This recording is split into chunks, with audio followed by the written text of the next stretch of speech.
সুযোগ গাড়ি করে বেরিয়েছে না, একটা কথা রাজা এক মাঠে 2-4 দিলে বাটি নষ্ট হয়েছে, সবই তার জন্য দিয়ে গেছে। বসেন পাওয়া যাবে আল্লাহ এদিক থেকে মানুষ দেখলি কালেকশন কি যে স্বভাব খারাপ হয়ে গেছে। আমি 2 জাতির কাছে শকর পাই না, এদিক থেকে সারা বাংলাদেশ ঘুরিয়ে 2 গ্রুপের কাছে শকর পাই না। এক গ্রুপ হলো ব্যবসায়ী, কোনোদিন কোনো ব্যবসায়ী বলো না যে হুজুর এবার খুব ব্যবসা হয়েছে, 5 কিলোর ব্যবসা হয়েছে, কয়টা বেশি নিয়ে যান।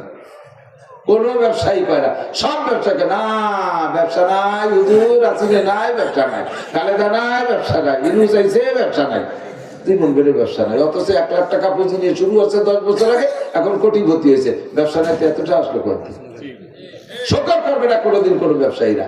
আর মাহফিলারা কোনোদিন শকর করে না। বক্তাকে দাওয়াত দেবে সেইভাবে যার সময় হুজুর কোনো কালেকশন নেই, আল্লাহ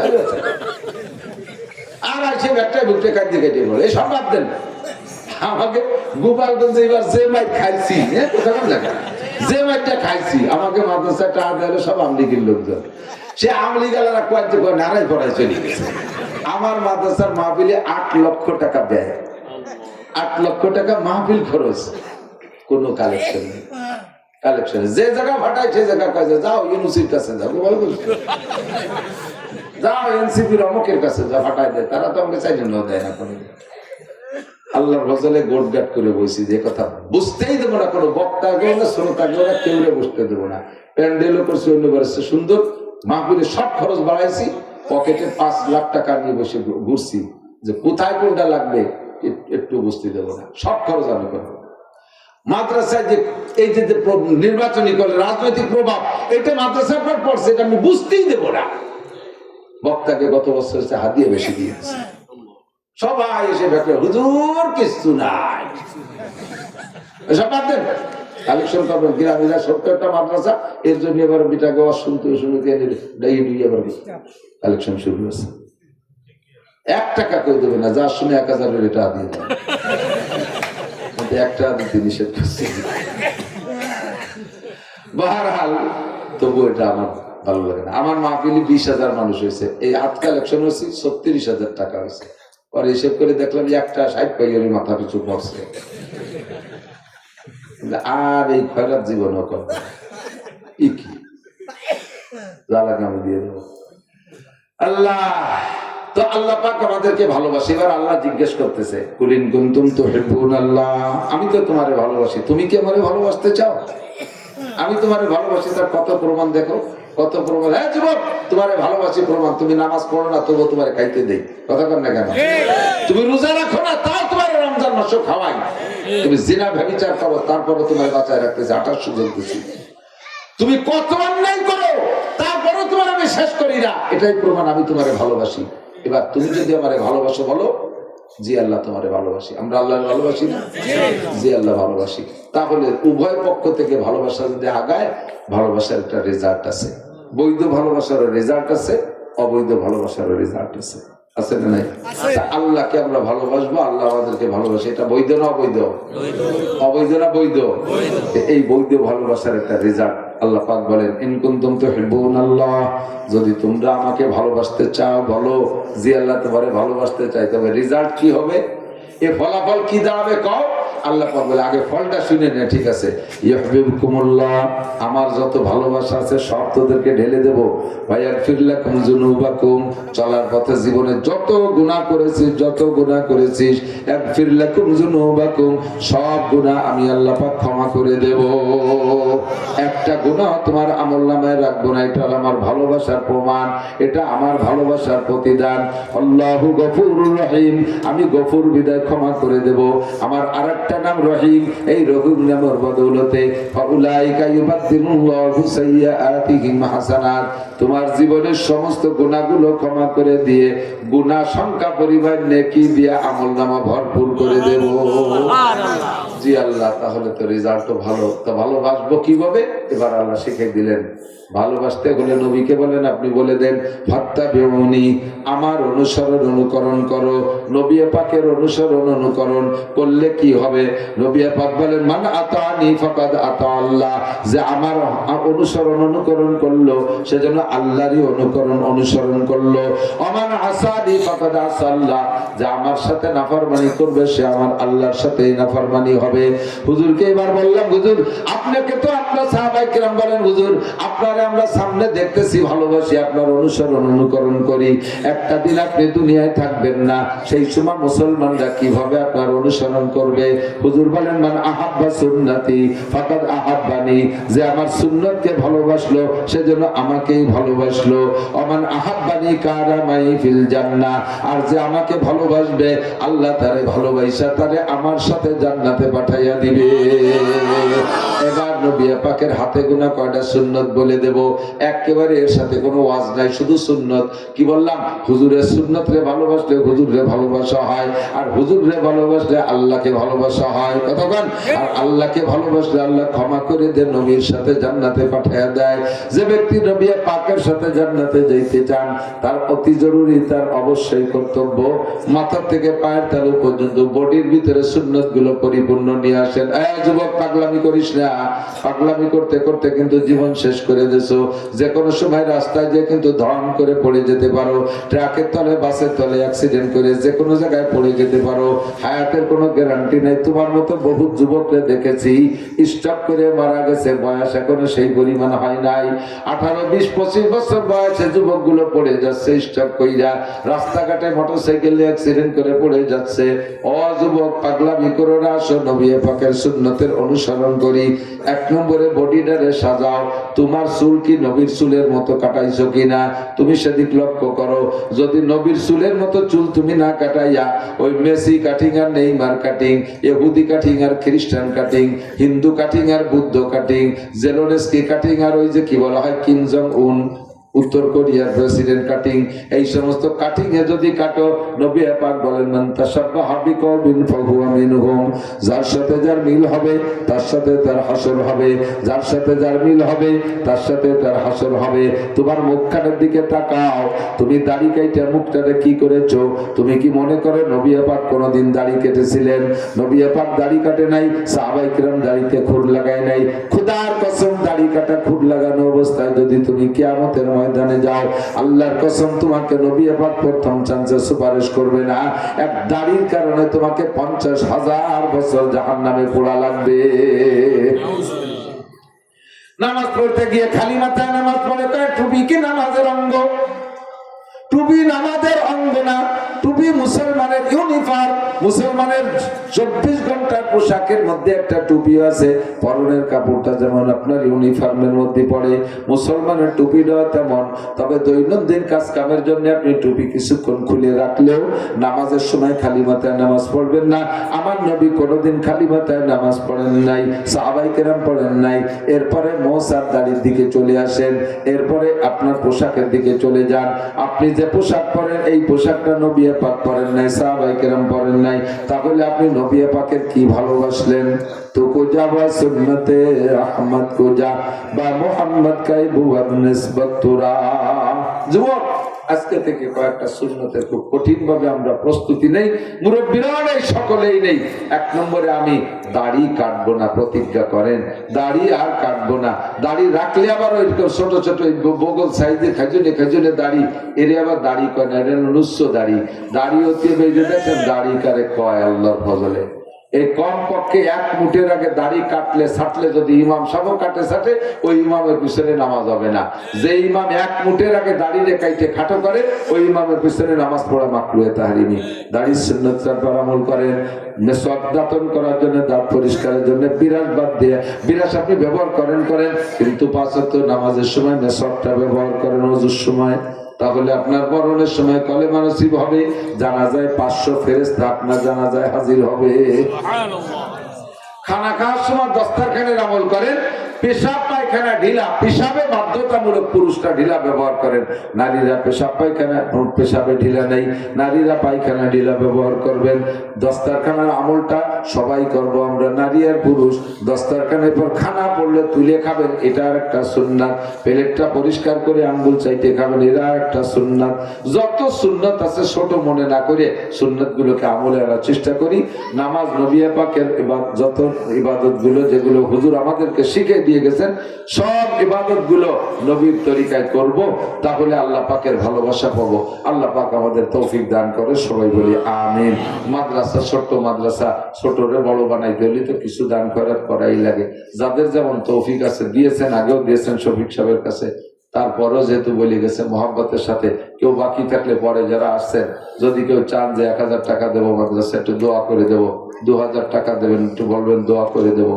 আল্লাহ তাআলা হালাল ভাবে লাখ লাখ কোটি কোটি টাকার মালিক বানিয়ে দিবে, সুস্থতার সাথে লম্বা হায়াত দান করবে। আল্লাহ তাআলা মক্কা মদিনা জিয়ারত নসিব করবে। থাকলে একটু কোন আল্লাহর বান্দা বলতে পারেন যে আমি 1000 টাকা দেবো? আছেন কেউ? والله غفور رحيم. وقال محمد رسول الله صلى الله عليه وسلم من أحب سنتي فقد أحبني ومن أحبني كان معي في الجنة. ثم قال النبي صلى الله عليه وسلم من أطاعني فقد أطاع الله ومن عصاني فقد عصى الله.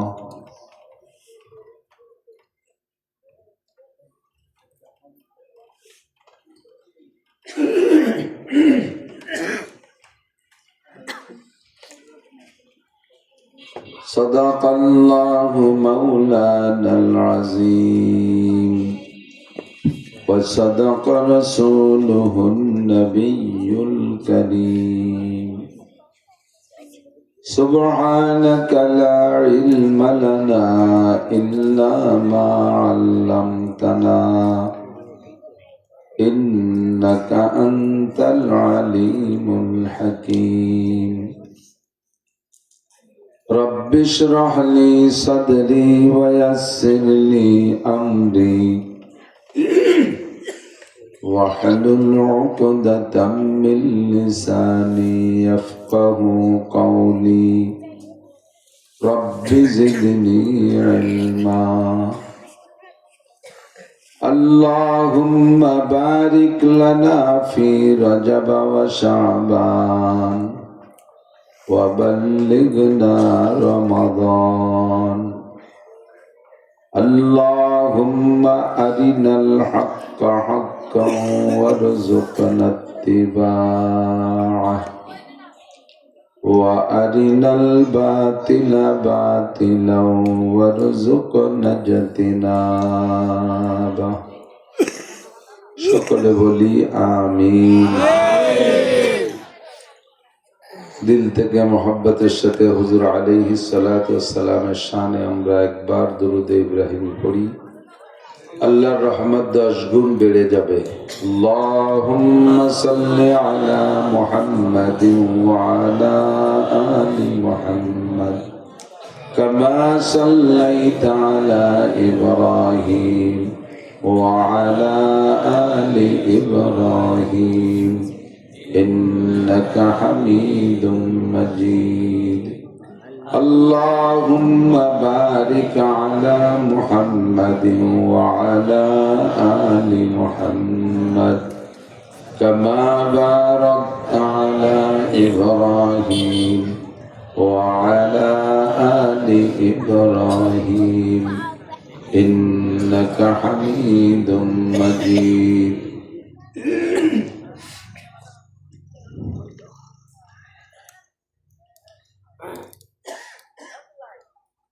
মুজিব ইবনে আব্দুল আজিজ হাফেজিয়া মাদ্রাসা এতিমখানা জালিয়াডাঙ্গা বলমারি ফরিদপুর বাংলাদেশের উদ্যোগে আয়োজিত ৬ষ্ঠ বার্ষিক ওয়াজ মাহফিল। মাহফিলের সম্মানিত সভাপতি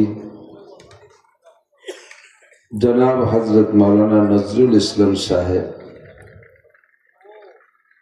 এ অঞ্চলের উলামায়ে কেরাম, আজকের মাহফিলের মাদউ উলামায়ে কেরাম, মাদ্রাসার যোগ্য মোহতামিম সাহেব হুজুর, যোগ্য আসাতিজা কেরাম, আজিজ আমতুল্লাহ, মাহফিল ইন্তজামী কমিটির সকল সদস্যবৃন্দ, প্রাণ প্রিয় দেশবাসী, অত্যন্ত দামি মাস শাবান মাস শুরু হয়েছে। আল্লাহ পাক রব্বুল আলামিন আমাদেরকে এই অঞ্চলের হাজারো লাখো মানুষের মধ্য থেকে বাছাই ছাঁটাই করে সাময়িক জান্নাতের বাগানে বসার জন্য যোগ্য মনে করে আমাদেরকেই ডেকে নিয়ে আসছেন। জান্নাতের বাগানে বসার মতো যোগ্য মনে করে আল্লাহ পাক ডেকে এনেছেন, এটা তার সুনিপুণ নির্বাচন। আমরা এই নির্বাচনে নির্বাচিত হতে পেরে শুকর আদায় করি আলহামদুলিল্লাহ। আরবিতে বলে শরফুল মাকান বিল মাকিন, অবস্থানকারীর কারণে অবস্থানের দাম বাড়ে ও কমে। গত মাস রজব মাস, এ মাস শাবান মাস, পরপর 7টি মাস একটির পর একটি দামি।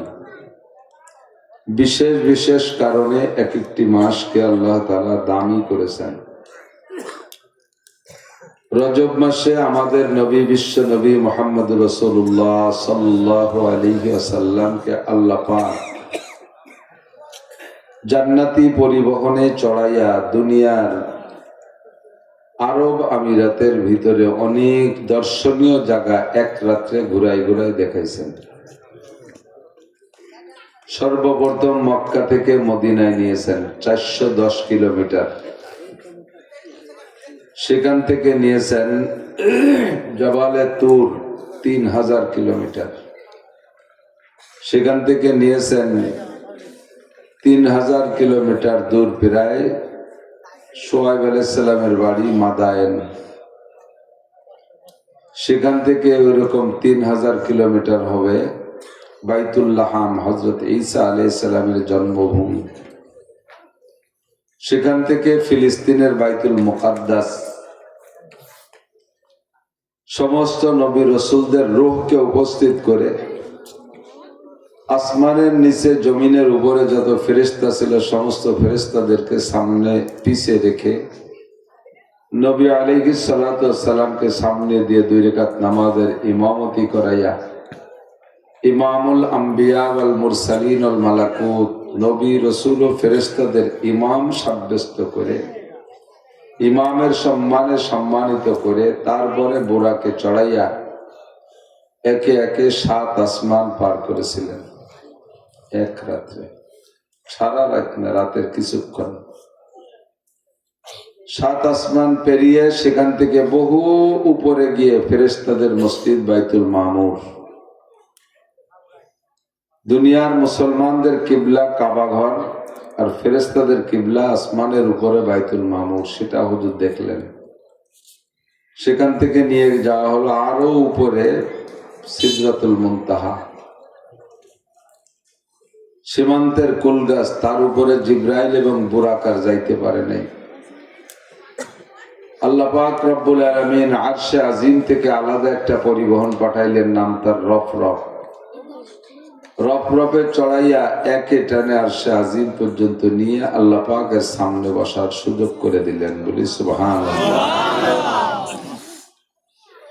মা কানা বাইনাহুমাল হিজাব, আল্লাহ আল্লাহ রসুলের মাঝে ওই দিন কোনো পর্দা ছিল না। হুজুর বলেন রাআইতু রাব্বি লাইলাতা উসরিয়া বি 10 মাররা বিগাইরি হিজাব ইল্লা রিদা আল কিবরিয়া, আমি মেরাজের রাত্রে আমার আল্লাহকে আমি 10 বার দেখেছি আমার চর্মচক্ষু দিয়ে, মাঝে কোনো পর্দা ছিল না। সামনে বসাইয়া আল্লাহ পাক নিজ জবানে সূরা বাকারার শেষ 2 আয়াত পড়াই দিয়েছে।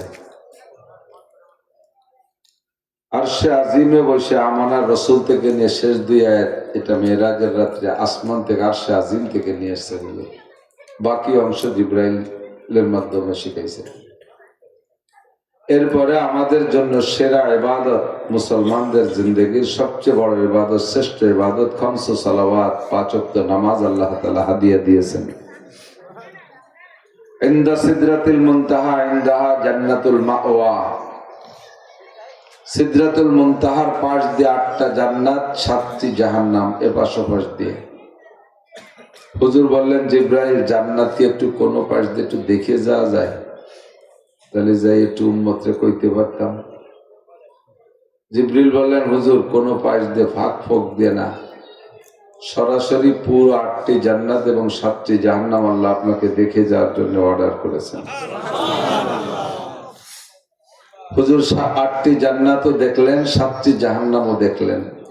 জান্নাত কতটুকু এক একটা? প্রায় বলমারি থানার সমান হবে। জিব্রাইলকে আল্লাহ তাআলা একদিন হুকুম দিলেন, তুমি একটু জান্নাত দেখে এসো তো কেমন হলো। তো জিব্রাইলের 2টা ডানাকে একবার বাড়ি মারলে 1 সেকেন্ডে 1,86,000 মাইল যায়, এত গতি। তার 600 ডানাকে বাড়ি মারলে কত জোরে যায়? মোটর সাইকেলে 1টা গিয়ার দিলে যতটুক জোরে যায়, 2 গিয়ার দিলে কি তাতে ডবল হয় না বেশি হয়? ডবল হয়। গতি ডবল হয়, অনেক বেশি হয়। 1 গিয়ারে যতটুক শক্তি পায়, শক্তি খুব পায় কিন্তু গতি কম হয়। 2 গিয়ার দিলে শক্তি ধীরে ধীরে কমে কিন্তু গতি বাড়ে। তো 1 গিয়ারের থেকে 2 গিয়ারে ডবল হয় না, বেশি হয়। 3 গিয়ার দিলে 3 গুণ হয় না, আরো বেশি হয়। গিয়ার 4টে দিলি একেবারে ইজি, 5টা থাকলে 5টা দিলে একেবারে ইজি, খালি মুড়াবে না চলবে। তাতে 1 গিয়ারের 5 গুণ বাড়ে না, অনেক গুণ বেশি হয়। তো 2 ডানায় একবারই মারলে যদি 1,86,000 মাইল যায়, 600 ডানায় কত বেগে চলতে পারে? তো জিবরিল আলাইহিস সালাতু ওয়াস সালাম 80,000 বছর উড়ছে। কত বছর? 80,000। উইড়ে যাইয়া একটা খুঁটি পাইছে জান্নাতের ভিতরে, একটা খুঁটি পাইছে। তো বললেন, আল্লাহ আমি কত দূর আইছি? কয় যে এরকম আর 80,000 খুঁটি আছে সামনে। বিশ্বাস করতেই কষ্ট হয়, কষ্ট হয়। আল্লাহ পাক বলেন, আদাতুল ইবাদিয়াস সালিহিন মা লা আইনুন রাআত ওয়ালা উযুনুন সামিআত ওয়ালা খাতারা আলা কলবি বাশার। আমি আমার ইমানদার নেককার বান্দা বান্দীদের জন্য জান্নাতকে এবং জান্নাতের ভিতরে যা কিছু আছে এমন ভাবে তৈরি করেছি, মা লা আইনুন রাআত, কোন চোখ তা দেখেনি, ওয়ালা উযুনুন সামিআত, তার বিস্তার বর্ণনা কেউ বলতেও পারে নাই, তোমরা শোনো নাই। জান্নাত কত ভালো। ওয়ালা খাতারা আলা কলবি বাশার। যদি উলামায়ে কেরাম কোরআন হাদিস দেখে 2-4টে বলে, তোমাদের মেনে নিতে কষ্ট হবে।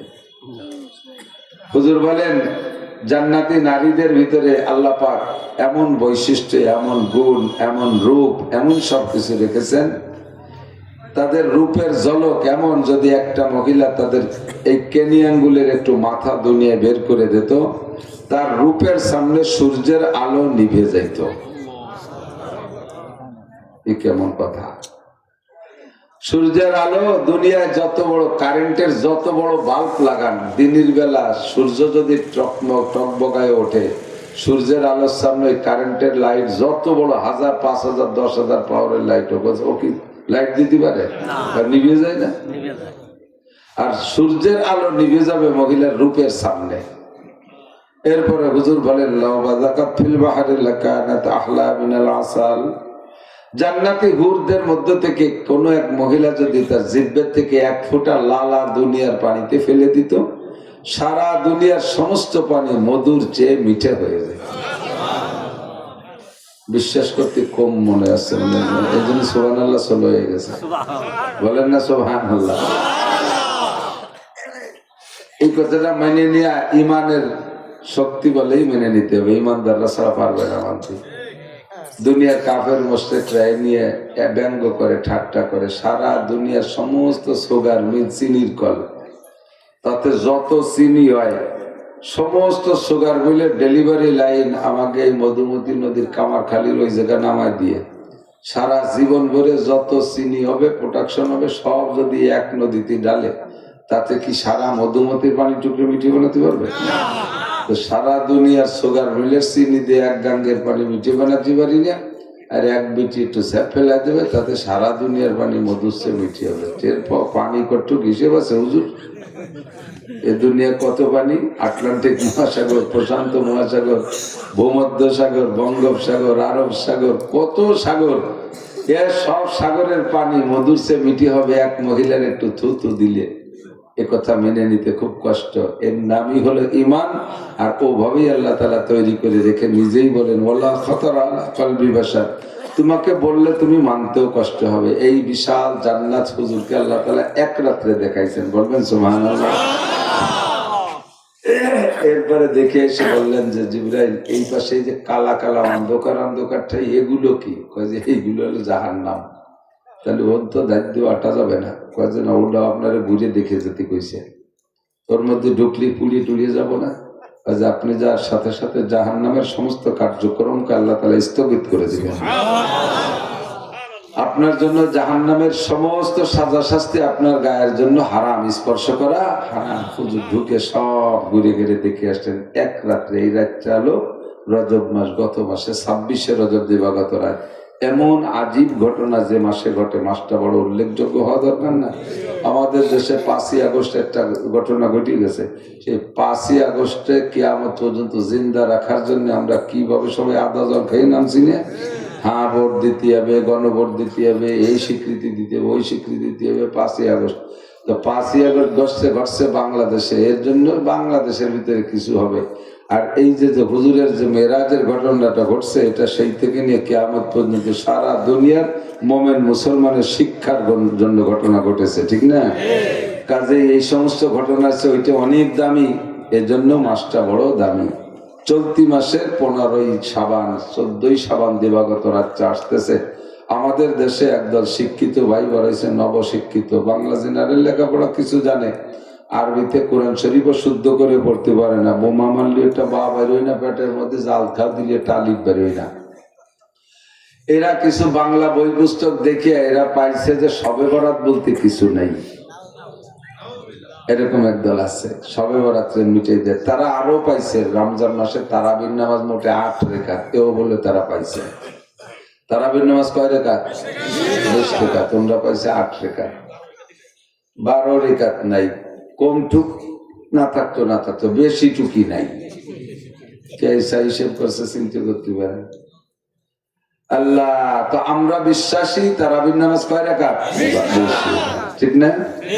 যদি তারাবি 20 রাকাতই হয় আর তোমরা সাধ্য সিদ্ধি আমাকে যে 8 রাকাত পড়াইছো, কিয়ামতে নবী আলাইহিস সালামের কাছে তারাবির নামাজের হিসাব দিতে গেলি বেড়া হুজুর যদি কায় 20 রাকাত করে জমা দেয়, সেই সময় 12 রাকাত প্রমাণে কোন জায়গা? আর যদি 20 রাকাতই পড়া থাকে আর হুজুর কয় যে 8 রাকাত করে জমা দাও, তাহলে 8 রাকাত দেওয়ার পরে 12 রাকাত আমার হাতে থেকে যাবে না? তাই তো অন্য কাজ করা যাবে না? অবশ্যই অন্য কাজ করা যাবে, অনেক কাজ আছে। কাজে ওদের ওই যুক্তি মানা যাবে না। আমরা এক তো হাদিসও পাইছি, 2 নম্বরে আমাদের যুক্তিতেও মেলে তারাবি 20 রাকাত। উনরা শবে বরাত পাই নাই। আমরা যে শবে বরাতের আমল করে এই মাসে, এই রাত্রে, হাদিসের মধ্যে আছে পরিষ্কার, এই রাত্রে আল্লাহ তাআলা বান্দার গুনাহ মাফ করেন। ওই রাত্রে আল্লাহ তাআলা মানুষের আগামী 1 বছরের ভাগ্য দায়িত্বশীল ফেরেশতাদের হাতে নতুন করে লিখে পার্চা পার্চা করে দায়িত্ব দিয়ে দেয় যে তুমি একে এইভাবে চালো, একে এইভাবে চালো, এইভাবে করো, অমুক জায়গায় নিয়ে ঠ্যাং ভেঙে দিবা, অমুক জায়গায় নিয়ে মাথা মারে ভাটায় উঠবা, এইভাবে এইভাবে করবা, তারে রুজি দিবা, রিজিক দিবা, না খায় রাখবো, ইত্যাদি ইত্যাদি। সব এই যে সামনে শবে বরাতের পর্যন্ত, গত শবে বরাতের থেকে সব লেখা আছে। এই রাত্রে আল্লাহ তাআলা রিজিক লেখে, এ কথা আমরা বিশ্বাসী। অনেক আগের থেকে আমরা বিশ্বাস করে এসেছি না?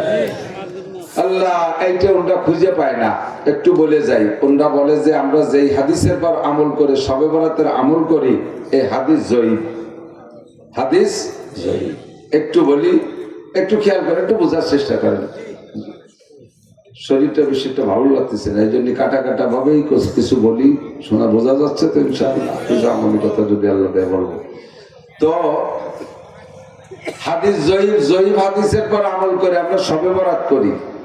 জয়ীফ আর শক্তিশালী, জয়ীফ বাংলায় তো আপনারা বোঝেন, জয়ীফ মানে দুর্বল, জয়ীফ মানে দুর্বল, কমজোর। আর এর এগেনস্টে শক্তিশালী হাদিস, কবি, কবি মানে শক্তিশালী। হাদিসের দুর্বলতা আর শক্তি কি একটু বুঝেন? বলনেওয়ালা বর্ণনাকারীর সাথে সম্পৃক্ত এই কথাটা। যেমন একজন আইসা, আপনারা এখানে যারা উদাহরণস্বরূপ উদাহরণের জায়গায় রাখেন, আবার অন্য দিক নিয়ে যেন না, তাহলে যেমন কথা বলা ভারী রিস্ক হয়ে গেছে, কারণ রাজনীতি অজগরণ হয়ে গেছে। এই রাজনীতি সংক্রান্ত কথা একটা আসলে কের গায়ে লেগে গেলি ওরা খেটনাটা ওঠে। উদাহরণের জন্য বলতেছি। আল্লাহ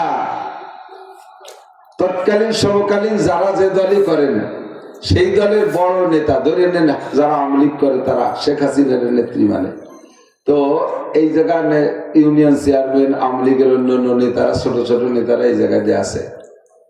একজন ভ্যান চালানোওয়ালা আইসা বললো যে কি ব্যাপার আপনারা যান নাই বলমারি চৌরাস্তায়? কেন বলমারি চৌরাস্তায় যাবো কেন?